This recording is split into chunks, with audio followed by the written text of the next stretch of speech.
निश्चित रूप से आपके अनुभव हम सब के लिए संजीवनी का काम करेंगे, ऐसा मैं विश्वास करता हूं।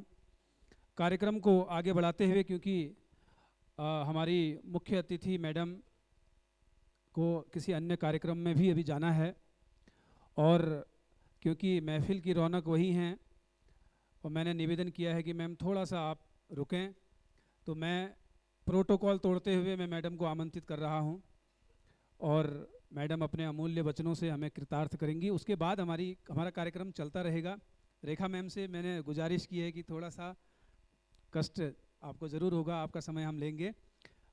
मैम को कहीं जाना है, तो इसलिए आप सभी की करतल ध्वनि के बीच हमारे पिथौरागढ़ नगर निगम को जो दिन रात चमकाने में लगी हुई है, सोशल मीडिया आजकल सबसे सशक्त माध्यम है, जो खुद ग्राउंड में रहकर मैडम को हम देखते हैं कि रोज़ जो है कि उनका क्लीनिनेस ड्राइव चलता है, जगह जगह जाकर खुद काम को सुपरवाइज करती हैं, और इतना अच्छा जो है कि पिथौरागढ़ के लिए उनका विजन है, और निश्चित रूप से हंसते मुस्कुराते चेहरे के साथ और एक सादगी भरे व्यवहार के साथ, जो एक महिला ही किसी घर को सजोने में एक महत्वपूर्ण भूमिका निभा सकती है। परसों हम घर पे भी बात कर रहे थे कि शहर को सजोने में, संवारने में, चमकाने में मैडम बहुत ही महत्वपूर्ण भूमिका निभा रही हैं। मैं आपको धन्यवाद देते हुए, आपको प्रणाम करते हुए, मैं ज़्यादा समय नहीं लूँगा, कहने को बहुत कुछ है, मैं आपको मंच सौंप रहा हूँ। मैम बहुत बहुत धन्यवाद आपका, आप पधारी, आपने समय दिया। बहुत बहुत धन्यवाद सर। आपके द्वारा कहे गए शब्दों से मैं आपको धन्यवाद ज्ञापित करती हूँ। बस हमारा काम है, वो उसी काम को हम कर रहे हैं। हमारा निगम कार्य यही है कि हम अपने पिथौरागढ़ को साफ सुंदर बनाएं, उसी की दिशा में हम लोग अग्रसर हैं। आज बुरांस फाउंडेशन के द्वारा जो हमारा नवाचार्य उत्कृष्ट शिक्षक सम्मान समारोह, जिसका विषय ग्रामीण क्षेत्रों में शिक्षा की चुनौतियां एवं समाधान है, इसके उपलक्ष्य में हमने अभी दिव्या के, क्योंकि दिव्या और मैं साथ में हम लोगों ने कोचिंग की, इसलिए मैं जानती हूँ दिव्या का जो बौद्धिक स्तर है, किस लेवल का उसका सोचना है। जो उन्होंने अपने विचार व्यक्त किए, बहुत ही जो टू द पॉइंट उसने बातें बताई थी उन्होंने आपको। फिर हमारे मेरे जोशी जी का हमने वक्तव्य सुना। तो जो हमें लगता है कि ग्रामीण क्षेत्रों की अगर हम बात करें, काफ़ी ज़्यादा चुनौतियां हैं। मेरे भी अभी स्कूल से, क्योंकि मैं भी इसी फील्ड से हूँ, तो मेरे स्कूल के भी अभी 2 टीचर्स का प्राइमरी में सिलेक्शन हुआ था।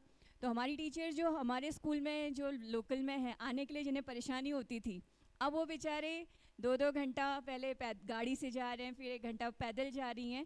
तो बहुत ज़्यादा चुनौतियाँ आप लोगों के सामने, लेकिन आप लोगों के कंधों पे जो भार है, वो एक हमारे समाज को दिशा प्रदान करने की दिशा में आपके ऊपर ये भार दिया गया है, और जिसे हमारे शिक्षकों के द्वारा बखूबी निभाया जा रहा है। जैसे अभी हमें जोशी सर ने भी बताया कि हमारे बच्चे कहाँ कहाँ अपनी उपलब्धियाँ आपने सुनी है सर के द्वारा। और इवन हम लोग अभी सुबह ही जो जुगल पांडे जी के द्वारा एक सम्मान समारोह आयोजित किया गया था, हमारे पिथौरागढ़ का ही एक बच्चा जिसने भी PCS में 4th रैंक हासिल की है, वो भी एक गांव से ही पढ़कर बच्चा आया हुआ है। उसने कोई भी कोचिंग्स नहीं ली, उसने सेल्फ स्टडी के बेस पे वो बच्चा 4th रैंक उसने हासिल किया, और अब उप जिलाधिकारी के तौर पर वो हमारे मध्य में आएगा।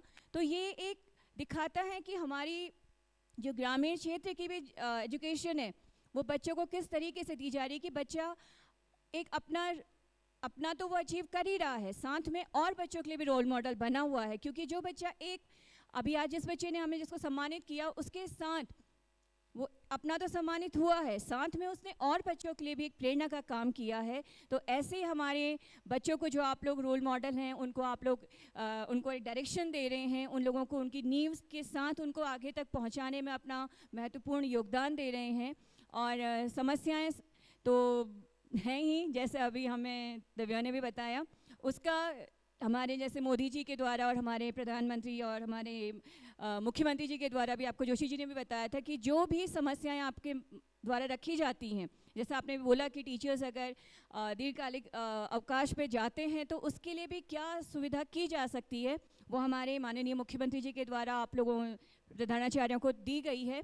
तो ये दिखाता है कि हमारी सरकार भी जो बच्चों को अपनी डायरेक्शन देने में एक महत्वपूर्ण रोल निभा रही है। क्योंकि मोदी जी का जो सपना 2047 का विकसित भारत का सपना है, वो हर एक अंतिम छोर में बैठे हुए व्यक्ति तक विकास पहुंचाना है। और विकास ऐसे ही नहीं होगा, विकास के लिए हर एक व्यक्ति के पास स्किल डेवलपमेंट का कुछ ना कुछ कोर्स होना चाहिए जो आप आज की दिशा में रोजगार के ऊपर हम देखें, रोजगार पर एक शिक्षा है, एआई है, रोबोटिक्स है, ये सारी एक ऐसी विधाएं हैं एजुकेशन की जो बच्चों को एक डायरेक्शन देती हैं कि बच्चा अगर बाई चांस गवर्नमेंट जॉब इतनी भी नहीं हो सकती हैं, ये आप भी सब समझते हैं, तो एक ऐसी उसके पास स्किल हो कि वो अपने जीवन को निर्वाह कर पाए, अपनी फैमिली को वो एक अच्छी लाइफ स्टाइल दे पाए।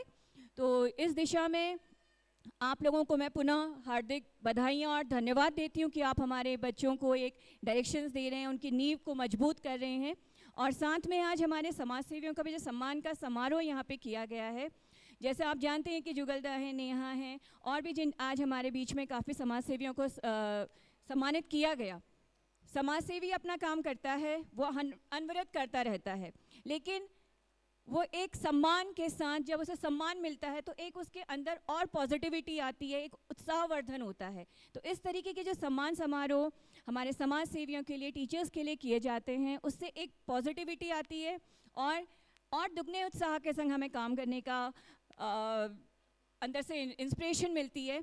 और मैं इसी के लिए हमारी बुरांश की पूरी टीम को बहुत बहुत बधाई और आभार व्यक्त करूंगी कि उन्होंने इतनी दूर से, जैसा अभी कहा कि कोई भी ऐसे टीचर्स को आप लोग सेलेक्ट करके लाए हैं जिन्होंने सही में इस ग्राउंड पे काम किया है, तो आप लोगों की पूरी टीम को हार्दिक बधाई और शुभकामनाएं। और इस कार्यक्रम में हमारे मंच में बीच में हमारे उपस्थित कचहरी बाबा जी को आप काफ़ी समय से जानते हैं, जो अपनी गरिमा में उपस्थिति से हम लोगों को एक पॉजिटिविटी दे रहे हैं, हमें उनका आशीर्वाद यहाँ पर मिल रहा है। साथ में हमारी रेखा दी, जिनका आप लोग सभी भली भांति जानते हैं, धर्मानंद भट्ट जी, जिन्होंने उनकी पूरी फैमिली यहाँ पर है, उनकी नातिनी को भी अभी आप लोग सुनेंगे। मैंने तो सुना हुआ है इसकी पोएम्स को, क्योंकि मैं दिव्या के साथ और भाई साहब के साथ भी मैंने काफ़ी इसकी सुनी है पोएम बच्ची की। आप लोग भी उसका अभी आनंद लीजिएगा। पूरी फैमिली को बहुत बहुत बधाई है, और हमारे सर को और रेणु तिवारी जी को, जिन्होंने इसके डायरेक्टर हैं। आपने इतना एक उम्दा कार्य कर रहे हैं कि आप दूर दूर से लोगों टीचर्स को यहाँ पर चुन के ला रहे हैं, ऐसे समाज सेवियों को यहाँ पर आप लाए हैं, जिन्हें मुझे लगता है कि सम्मान मिलना बहुत ज़रूरी है, क्योंकि सम्मान हमें एक अंदर से पॉजिटिविटी देता है। और इस कार्यक्रम के लिए पूरी बुरांश फाउंडेशन की टीम को बहुत बहुत बधाई है, पंतोला सर को भी, सबको बहुत बहुत शुभकामनाएं, बहुत बहुत बधाइयाँ। और अभी एक्चुअली थोड़े और कार्यक्रम हैं तो मैं बैठ नहीं पा रही हूँ, अदरवाइज़ ये जो संगोष्ठी चल रही है, क्योंकि बहुत एक अंदर से सीखने को चीज़ें मिलती हैं, तो मैं मिस करूँगी। बट आप लोगों को सभी को बहुत बहुत बधाइयाँ और शुभकामनाएं। धन्यवाद।